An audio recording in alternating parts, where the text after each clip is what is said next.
Lately, life has felt like a constant push and pull between presence and pursuits. It's so easy to get swept up in what we want to achieve or the future versions of ourselves that we are working towards. And honestly, that tension had led me straight into some pretty low moments recently. So today, I want to share some daily practices that help me deal with anxiousness and feelings of depression. Regulation, I've realized, isn't about pretending that everything is fine. It's actually about teaching your body over and over again through repetition that it's safe to soften, it's safe to slow down, it's safe to breathe.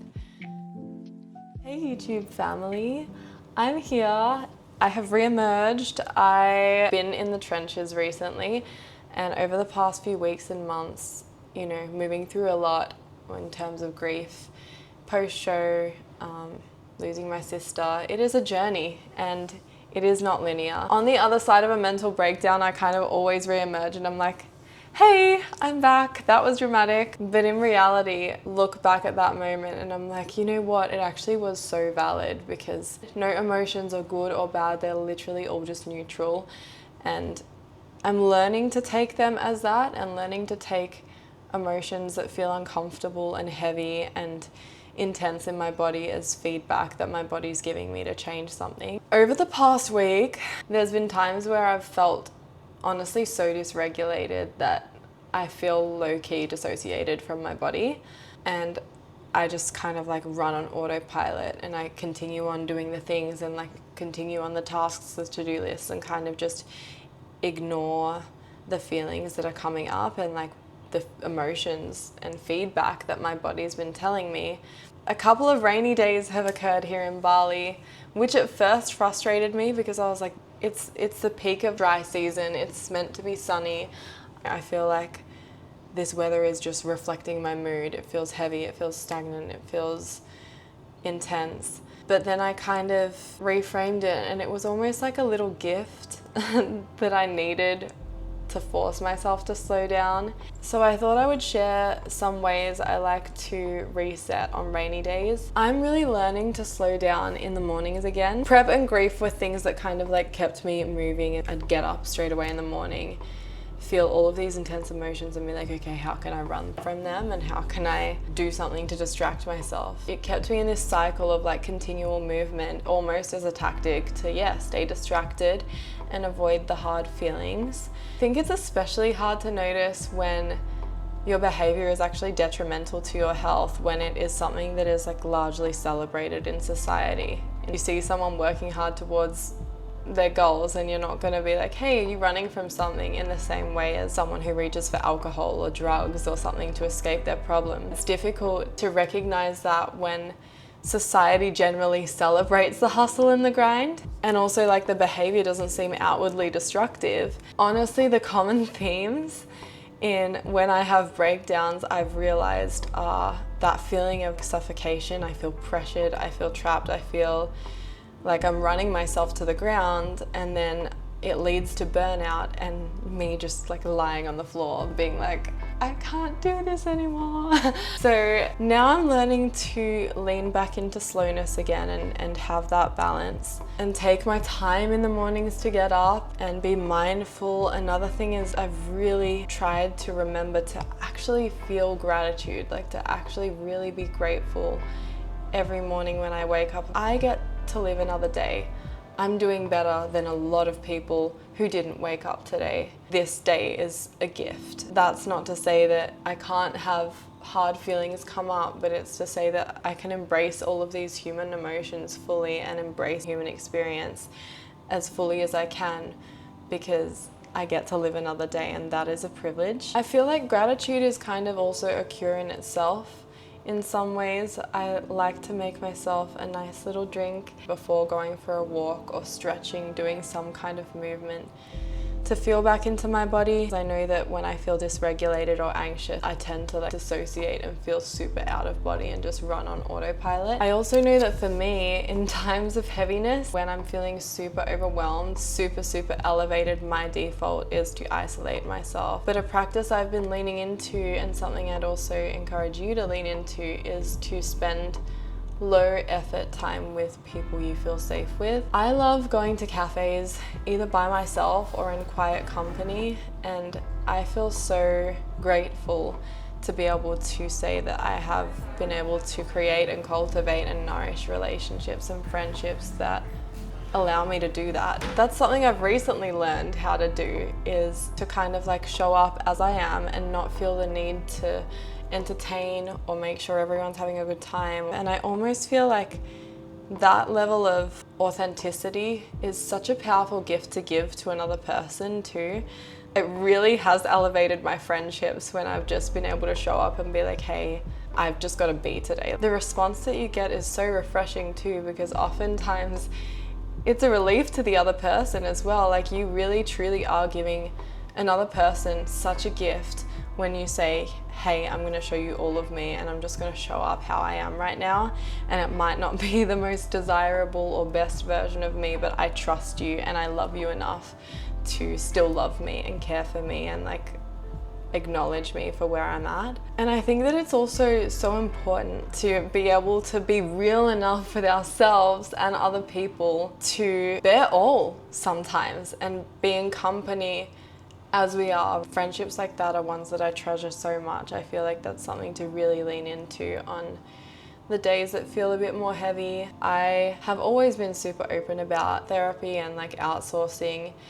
I think that it's something that everyone should have access to, whether you are struggling or not. Having a person, a professional whose sole job is to literally just like be a soundboard for you is so valuable. And my therapist kind of talked me through some distress management. But one of the things that we touched on was actually temperature changes, and how when you feel really intense emotions, whether you're feeling super anxious, you feel like you're on the verge of a panic attack, or you feel super depressed and things like that, temperature changes can actually be really helpful for regulating your nervous system.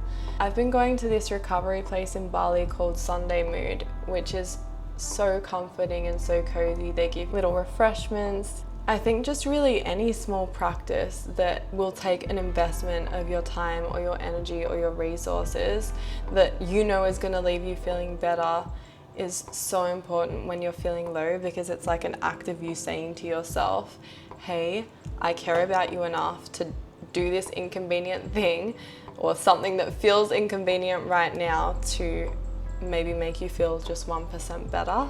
Sometimes it really just does take those little moments of inconvenience to make big changes.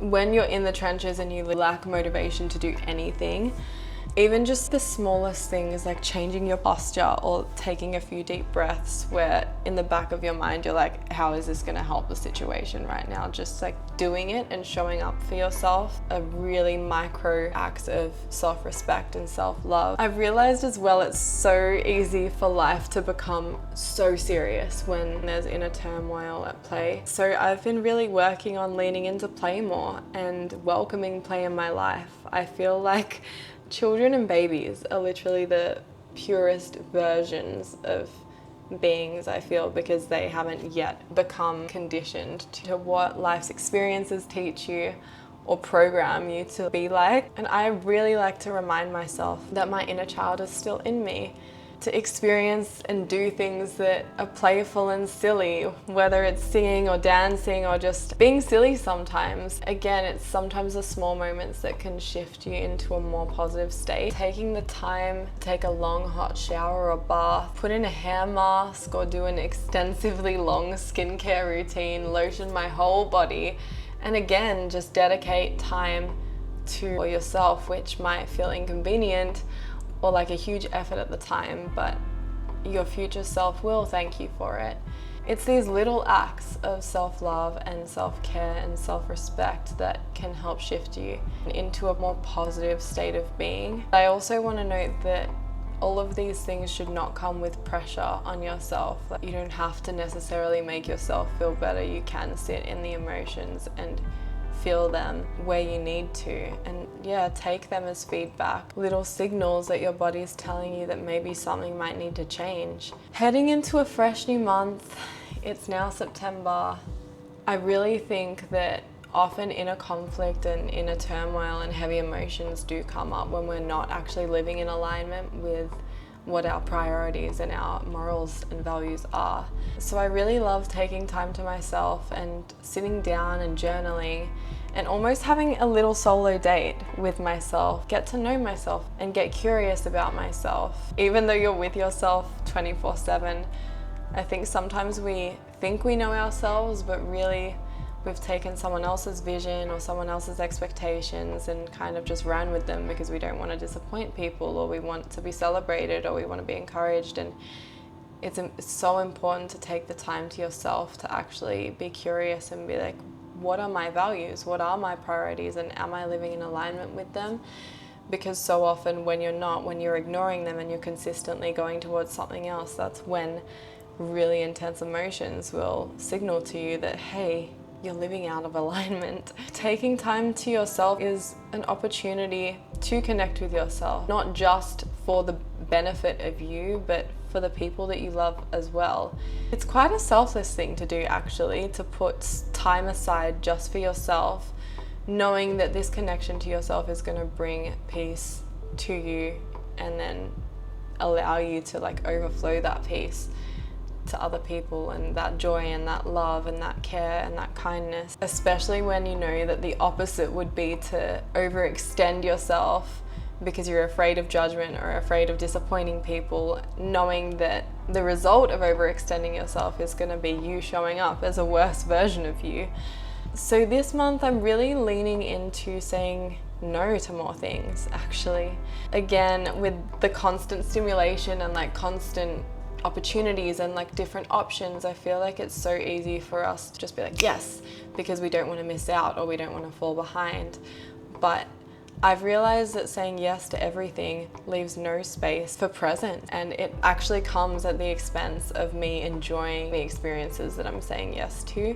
And I end up feeling so burnt out, feeling like resentful either towards myself or the experience because I didn't enjoy it as much as I feel like I should have, which is all such like a constant cycle. But it really is about, okay, finding where the root thing of that cycle is and being like, okay, how can I shift that? I think it's really important to be able to take the time that we need and say no to the things that don't align with us, because that then makes our yeses way more impactful. And just because an opportunity comes your way doesn't mean you have to snatch it up and take it. There will be so many more opportunities. You aren't falling behind. You're not being foolish by not saying no to something. Heading into this fresh new month and reflected on the month that had just been, and I wanted to get so clear on what my priorities were, and at the very top of my priorities I wrote a regulated nervous system. I feel like something that we take so often for granted is peace and our connection to ourselves and our ability to be present and safe in our bodies. So these are the things that I'm continuing to prioritize. I'm learning to create more space in my day to just be, whether that's like sitting in the sun, literally just standing, or just being. Spending time with people I love presently, putting down the phone and allowing myself to properly connect with another person is such a gift to the other person and also such a gift to yourself. Breathing properly, taking micro moments throughout the day of mental resets.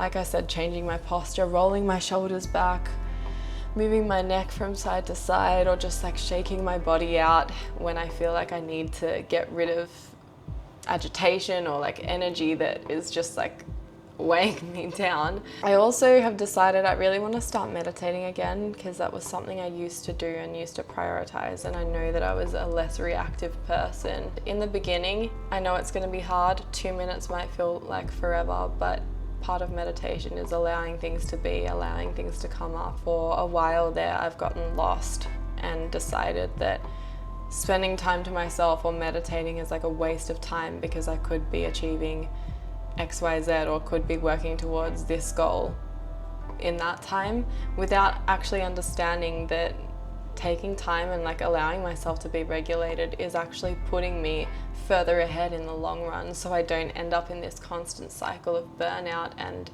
mentee bees.